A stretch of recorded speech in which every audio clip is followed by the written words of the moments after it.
Hey everybody. So we just got done talking about BNC connectors on coax cable, and it's called a bayonet style.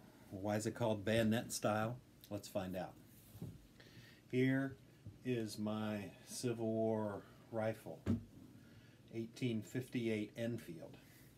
At the end of it here, this thing's so big it's hard to move around. This thing right here, that's the sight, right?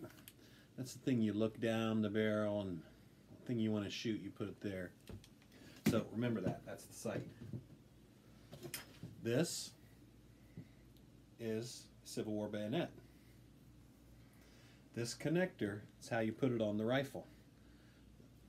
So let's look.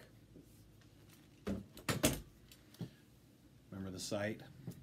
This is going to be interesting for me putting it on this way because I've never put it on this angle before. But you slide the bayonet down over the sight and twist it, slide it down, slide this knot over. Now it's on there and you're ready to stick somebody with it. No, not stick anybody with it. Anyway, there, that's why that coaxial cable is called a bayonet style.